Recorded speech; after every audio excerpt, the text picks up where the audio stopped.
Hello student, motion in straight line का ये third lecture है और इसमें हम लोग पढ़ रहे हैं पहले वेक्टर।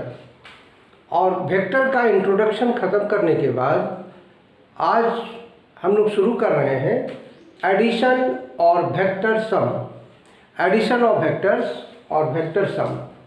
स्टूडेंट्स, बहुत सारा कन्फ्यूजन क्रिएट होता है कि हम लोग वेक्टर को जोड़ने में कौन कौन सा बात इंक्लूड करते हैं।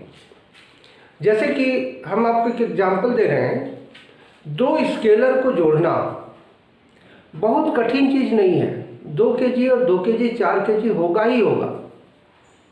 लेकिन यदि दो वेक्टर को हम लोग जोड़ते हैं, सपोज 2 न्यूटन फोर्स एक बॉडी पर काम कर रहा है, उसी बॉडी पर 2 न्यूटन और फोर्स काम कर रहा है, तो 2 न्यूटन का वेक्टर सम 0 भी हो सकता है, 4 न्यूटन भी हो सकता है, और 0 और 4 के बीच में कुछ भी हो सकता है। अब ये समझने वाली बात है कि स्केलर सम में कोई मत्थापच्ची नहीं है, स्केलर सम में कोई कन्फ्यूजन नहीं है, लेकिन वेक्टर सम में कन्फ्यूजन को हम कैसे दूर करें। यानी वेक्टर को जोड़ने का जो तरीका होता है उसको सीखना पड़ेगा। यहाँ पर दो वेक्टर को जोड़ने के लिए कुछ छोटे छोटे पॉइंट्स हैं, लिखा हुआ है पॉइंट्स टू रिमेंबर। सबसे पहला पॉइंट है कि there must be an initial and final और terminal points of a vector. कोई भी वेक्टर को जब हम लोग रिप्रेजेंट करते हैं लाइन के थ्रू, तो लाइन की लंबाई उसका मैग्नीट्यूड बताता है, और जहाँ से शुरू होकर जहाँ ख़त्म होता है, शुरू जहाँ होता है उसको इनिशियल पॉइंट, और जहाँ ख़त्म होता है उसको टर्मिनल पॉइंट और फाइनल पॉइंट बोलेंगे।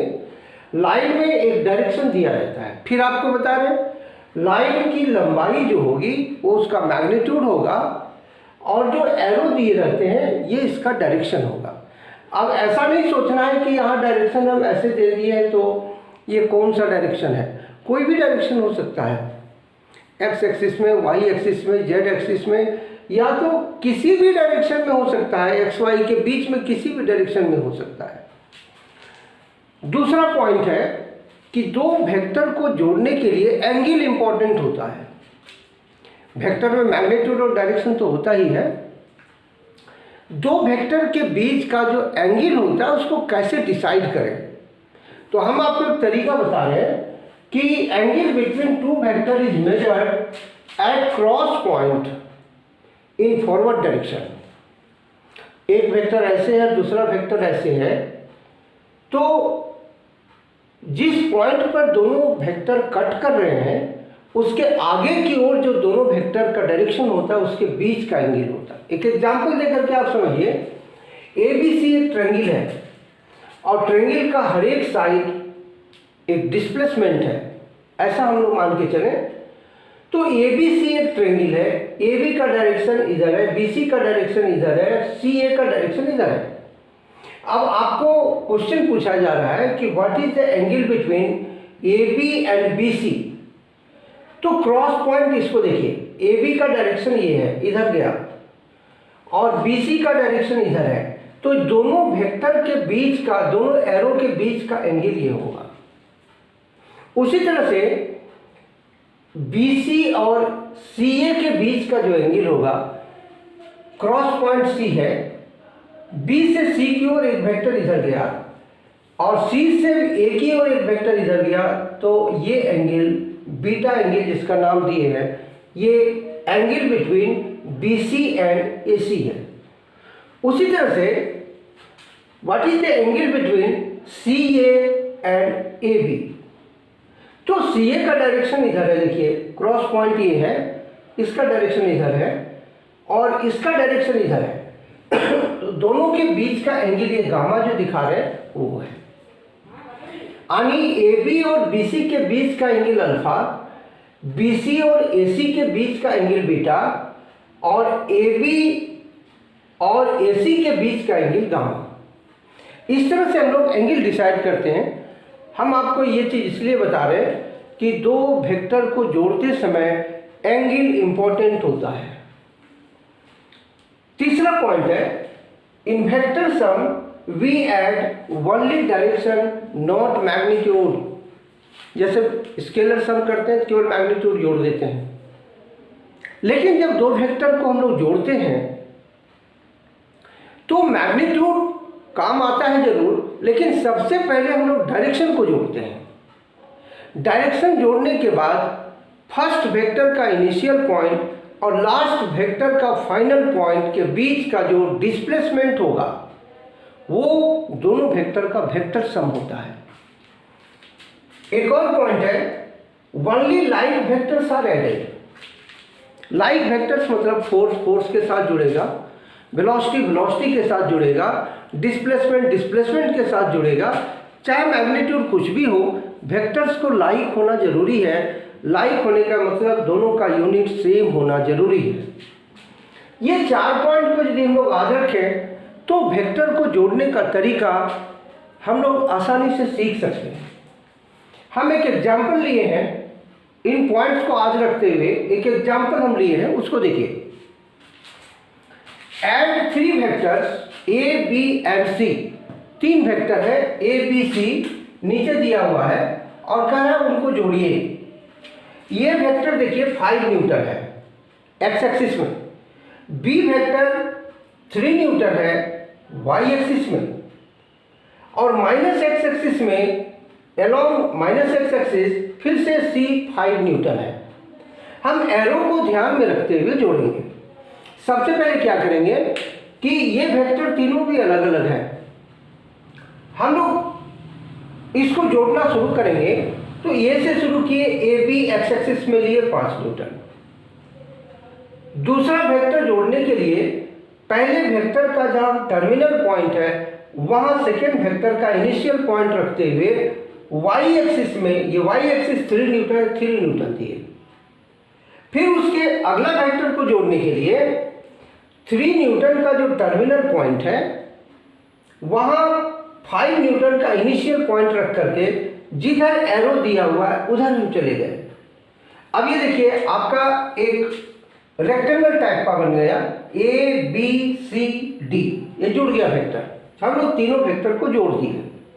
अब आप सोचिए कि वेक्टर सम कितना आया। तो इस शेप को देखने से पता चल रहा है कि ये एक रेक्टेंगल बन गया। अब ये हम लोग कैसे कहेंगे कि a plus B plus C, A plus B plus C is equal to A D.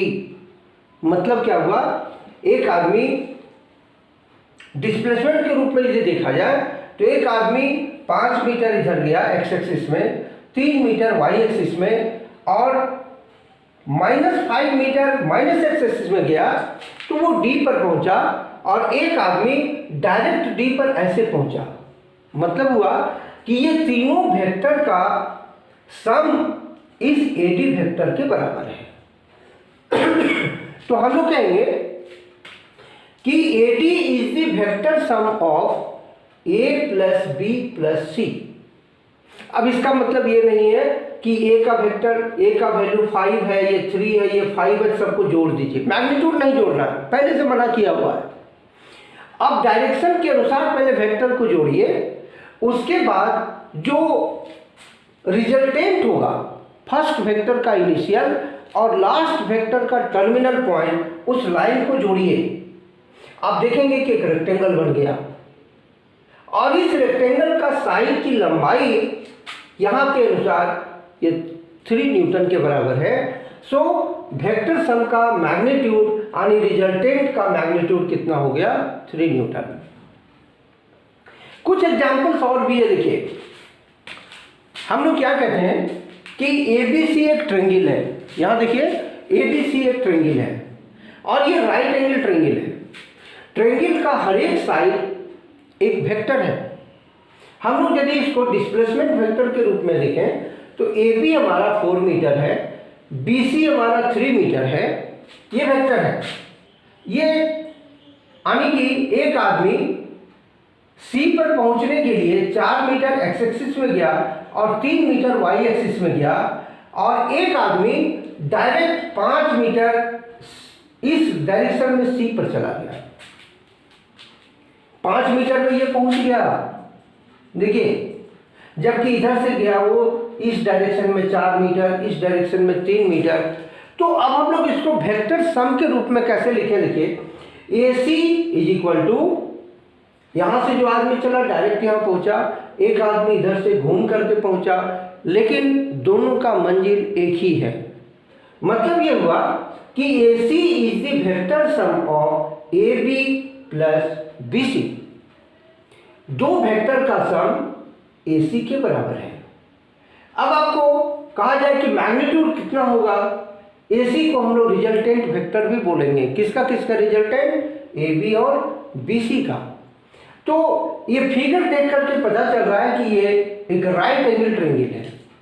अब राइट एंगल ट्रायंगल में ये यदि 4 मीटर है, ये यदि 3 मीटर है, तो ए सी का जो मैग्नीट्यूड होगा, रिजल्टेंट का जो मैग्नीट्यूड होगा, रिजल्टेंट का जो न्यूमेरिकल वैल्यू होगा, वो पाइथागोरस थ्योरम से हम लोग को निकालना पड़ेगा। ये डिपेंड करता है कि आपका वेक्टर सम का फिगर कैसा है। तो वेक्टर सम का फिगर बता रहा है कि ये राइट एंगल ट्रायंगल है, और इस राइट एंगल ट्रायंगल में ये 4 है, ये 3 है, तो पाइथागोरस थ्योरम लगा करके इसको हम लोग निकाल सकते हैं। सो AC का magnitude, AC is the vector sum, जिसका मैग्नीट्यूड कितना होगा? 4 स्क्वायर प्लस 3 स्क्वायर का under root is equal to 5 metre. एक चीज आपको याद रखना पड़ेगा, दो वेक्टर को जोड़ना डायरेक्शन के हिसाब से हम लोग जोड़ देंगे, लेकिन जोड़ने के बाद जो रिजल्टेंट होगा, जो वेक्टर सम आएगा, उसका मैग्नीट्यूड निकालना, उसका वैल्यू निकालना एक अलग प्रोसेस है। यही इसी तरह का एक ट्रायंगल यहाँ पर भी हमने बनाया, देखिए। अब कंफ्यूजन कहाँ है, उसको दूर करिए। इस कंफ्यूजन को दूर करने के लिए देखिए, ए बी सी एक ट्रायंगल है जैसे ऊपर में है, लेकिन ये राइट एंगल ट्रायंगल नहीं है। ए बी है 4 मीटर डिस्प्लेसमेंट और बी सी है 3 मीटर डिस्प्लेसमेंट, लेकिन 90 डिग्री पर नहीं है। तो हम लोग इसको जब ज्वाइन करेंगे तो यहाँ पर भी हम लोग इसकी तरह बोलेंगे कि A C is the vector sum of A B and B C. लेकिन यहाँ पर ए सी का मैग्नीट्यूड यानी रिजल्टेंट का मैग्नीट्यूड निकाल पाना बहुत आसान नहीं होगा, क्योंकि ये राइट एंगल ट्रायंगल नहीं है। अगले टॉपिक में हम लोग ये सीखेंगे कि दो या दो से ज़्यादा वेक्टर को यदि जोड़ रहे हैं तो सारे वेक्टर का जो वेक्टर सम होगा, उसका जो मैग्नीट्यूड निकालने का तरीका होगा, यानी रिजल्टेंट निकालने का जो तरीका होगा, वो कैसे हम लोग उसको निकाल सकते हैं। उसके लिए हमारे पास 2 थ्योरम है, 3 थ्योरम है। एक है लॉ ऑफ पैरेललोग्राम के हिसाब से हम लोग मैग्नीट्यूड और डायरेक्शन दोनों निकालते हैं, ट्रायंगल लॉ से भी निकालते हैं, कंपोनेंट मेथड से भी निकालते हैं, रिजोल्यूशन मेथड से भी निकालते हैं, और लॉ ऑफ पॉलीगॉन उसके हिसाब से भी निकालते हैं। तो कुल मिलाकर के कहने का मतलब ये हुआ कि दो वेक्टर को जोड़ना सिर्फ डायरेक्शन के हिसाब से जोड़ते हैं। जोड़ने के बाद जो रिजल्टेंट होता है वो सबका वेक्टर सम होता है, और फिर उस रिजल्टेंट का मैग्नीट्यूड हम लोग अलग अलग तरीके से निकालते हैं।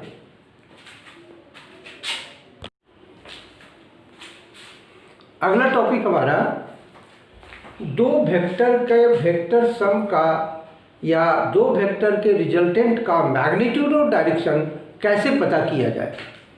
स्टूडेंट्स, हम लोग देखें कि दो वेक्टर को जोड़ने का मतलब डायरेक्शन जोड़ना, और कोई ज़रूरी नहीं है कि दो वेक्टर को जोड़ेंगे तो स्केलर की तरह उसका मैक्सिमम वैल्यू देगा, वो कुछ भी हो सकता है।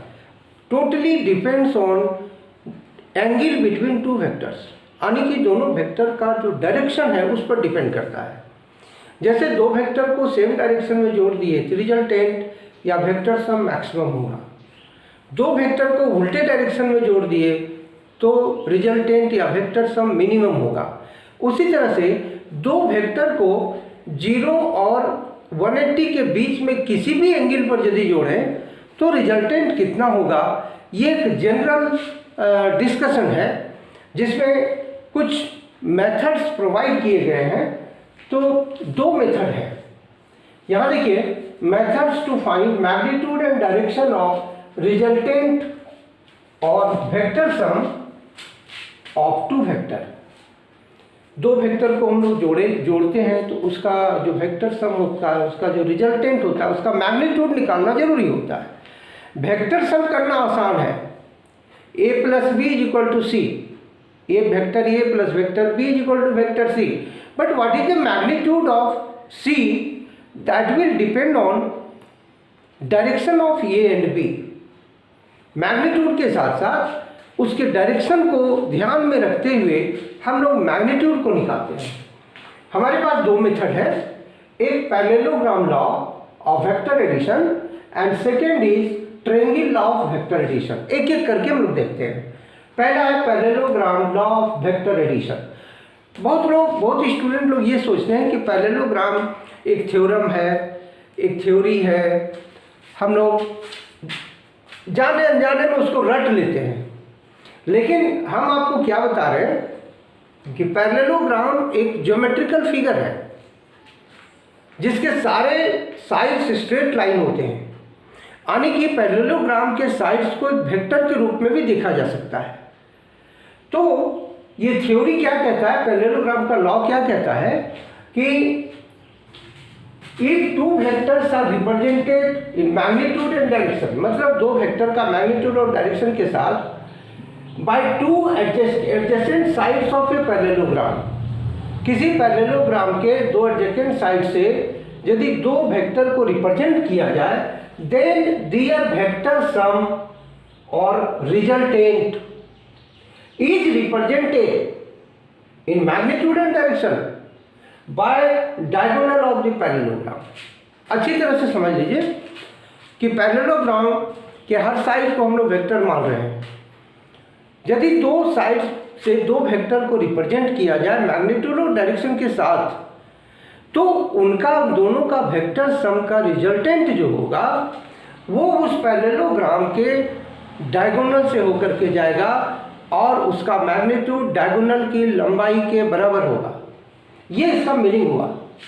हम लोग देखिए पैरेललोग्राम दिए हैं ओ ए बी सी, इसमें दो वेक्टर को रिप्रेजेंट किए दो एडजेसेंट साइड से P और Q, और जानबूझ करके हमने एंगल थीटा ले लिया है, न 90 लिया, न 0 लिया, न 180 लिया, थीटा ले लिए तो पैरेललोग्राम बन गया। आपको पता है पैरेललोग्राम के आमने सामने का साइड इक्वल होता है मैग्नीट्यूड में भी और डायरेक्शन में भी। ये जिस डायरेक्शन में है P, देखिए ये भी वही है, ये Q, ये भी Q है, तो P और Q के बीच का एंगल थीटा लिया गया है। आप पैरेललोग्राम से देखिए कि यदि ये P है तो ये भी P है, ये Q है तो ये भी Q है, और वो भी इसका डायगोनल है। तो हम लोग वेक्टर सम के आधार पर बोल सकते हैं कि OA plus AB is equal to OB। ये वेक्टर सम हुआ।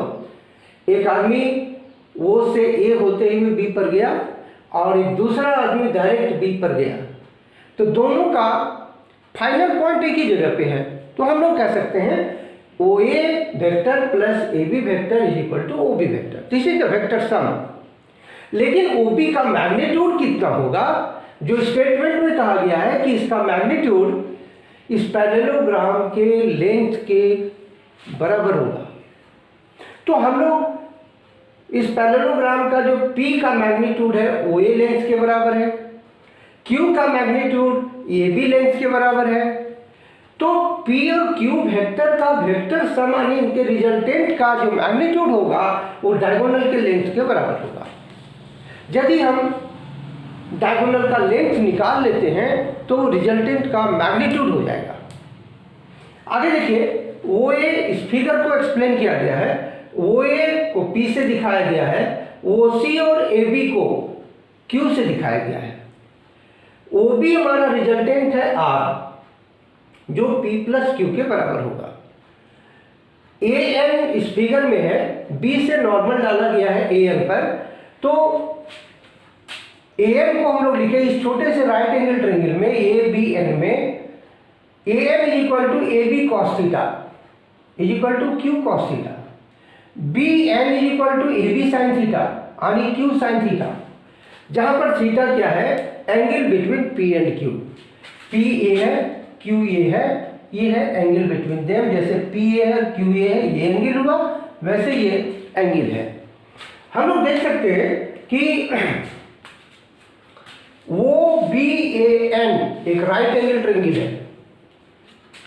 अब वहीं से हम लोग शुरू करते हैं ओ बी का वैल्यू निकालना। ओ बी का वैल्यू यदि निकाल लेते हैं पैरेललोग्राम का, तो वही पी और क्यू का रिजल्टेंट हो जाएगा। यहां पर हम लोग